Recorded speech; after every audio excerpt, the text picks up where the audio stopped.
How's it going, y'all? I just wanted to talk about this Luis Alberto Lopez versus Angelo Leo title fight, which happened last night. I missed the fight because I was watching the Virgil Ortiz versus Serhiy Bohachuk main event, so I ended up missing the first 7-8 rounds of the fight. And, of course, I was able to catch the ending of Lopez versus Leo, which was a spectacular one-punch knockout with the left hook from Leo, which basically rendered Lopez virtually unconscious. It was a perfect shot. Lopez was kind of aware of his surroundings. He was awake. He wasn't completely lights out asleep, but he was staring at the ceiling, not knowing where he is. You know, thinking he's in La La Land type knocked out. He was completely out of it, basically. Aware, conscious, but he thought he was probably ascending to the heavens. A result, personally, that kind of surprised me. I did not expect Leo to score even a stoppage in this fight. I entertained the possibility of him winning. I picked Lopez to win the fight.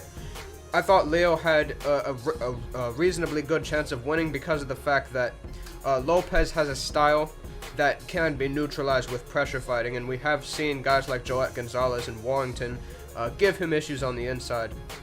Lopez is a fighter who, in my view, heading into this fight, and even after this fight, I still maintain is a relatively underrated fighter. I think Lopez is a pretty skillful fighter, but he's not fundamentally or technically sound, right? There's a difference between the two. Now, he has a lot of punches in his repertoire. He can box effectively going forward or going backwards, but he has poor balance. He's got poor balance. He keeps his chin up in the air. He fights with his hands down, whether he's going forward or moving backwards. When he comes forward, he doesn't protect his chin particularly well. He almost exclusively keeps a low lead hand.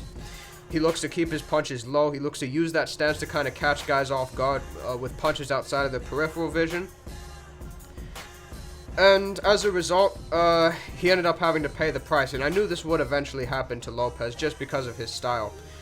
He hasn't fought too many serious punchers really throughout his career, which is part of the reason he hasn't quite been exposed up until this point. And even Leo isn't really a huge puncher, but when you look at Lopez's opposition, while he has fought some very good fighters, guys like Gabriel Flores, with exception to his knockout over Velez,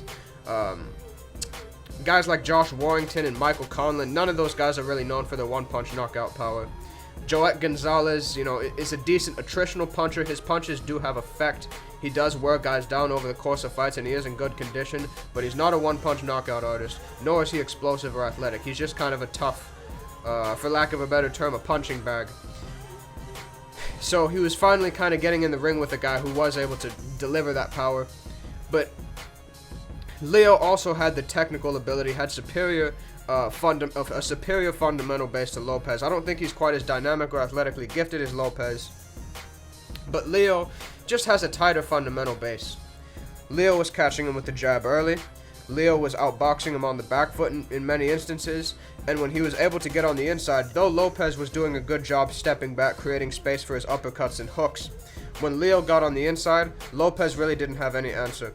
Lopez is a big puncher, but he's not the type of guy who's going to shorten up his punches and wear you down attritionally like a Beterbiev. He's a guy who likes to create space. He likes to catch you with wide hooks. He's a heavy-handed fighter, but he needs to deliver his power a certain way to be able to get his power across and affect his opponent. And for as long as Leo stood on the inside and smothered his punches, Lopez was not going to be able to have a serious effect on him. Leo hurt him in the 4th round with a left hook. Lopez, in my view, they kind of split the first 6 rounds of the fight.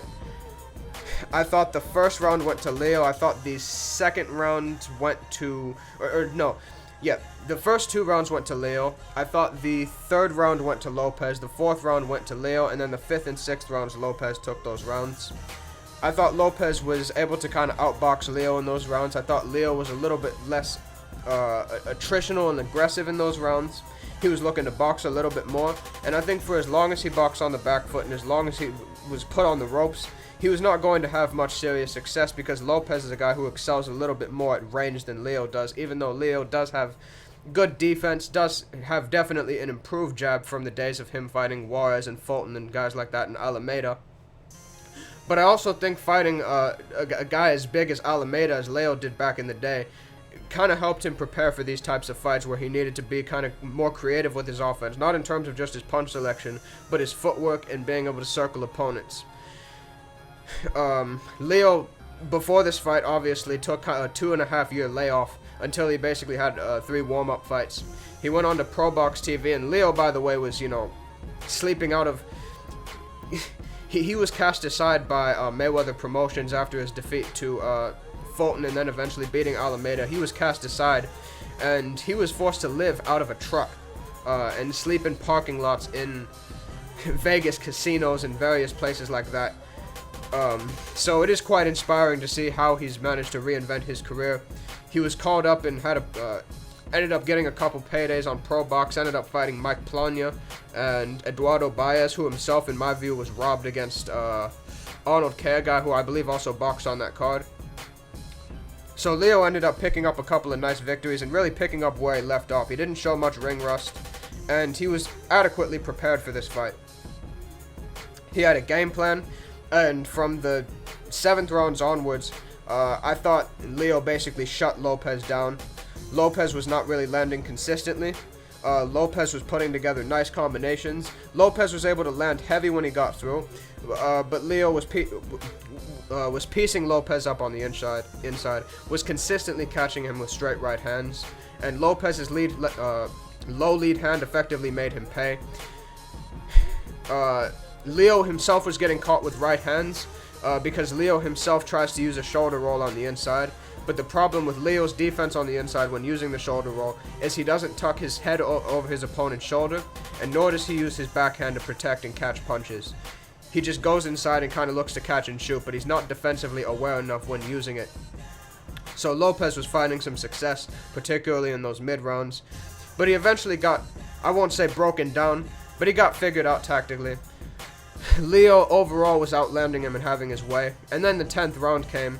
Lopez came in, or should I say Leo came in, looked to set a trap. Lopez was nearing the ropes. Lopez stepped in to try to counter Leo. Leo came over the top with a left hook and completely put his lights out, making him a 2-weight world champion, and now joining fellow multi-weight world champions and also opponents of one another, Danny Romero and Johnny Tapia, as being multi-weight world champions from the city of Albuquerque, New Mexico.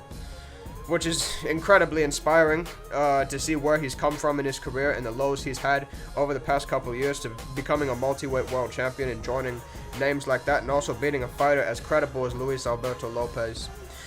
But also, just looking at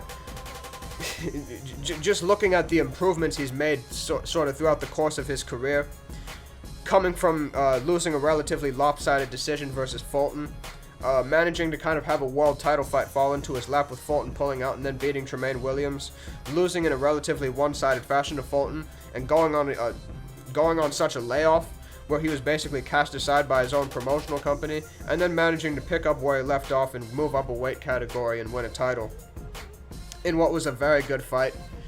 And he beat a very credible fighter in Lopez.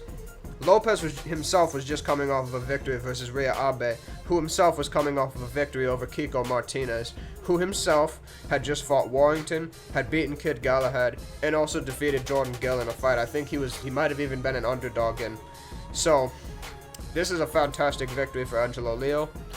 I wish him well as his career kind of goes forward, and I do think potentially, so long as Inoue doesn't move into the division, obviously, he can make some very good fights with the other champions in the division. I personally do think that he would fare pretty well against, excuse me, a fighter like, I would say he'd probably fare relatively well against a Ray Vargas, who in my opinion is probably not going to be as sharp. He has been inactive since his defeat against Oshaki Foster, and is moving down in weight. It might even be a struggle for him to make this weight class. But Leo, in my view, while he has definitely improved and has definitely gotten better in terms of his skill, I definitely would like to see how he would handle a Nick Ball, who in my view does hit harder than he does, and is a little bit physically stronger. And I don't think he would fare particularly well against Rafael Espinosa, who's a pressure fighter, who's extremely attritional, but is way bigger than him. So, I would be very curious to see how that fight goes. But, yeah, overall, it was a very good fight. And Leo makes himself a multi-weight world champion. And has built up a pretty good resume for himself, I think, so far in his career. So, yeah, let me know what you guys think. Have a good one.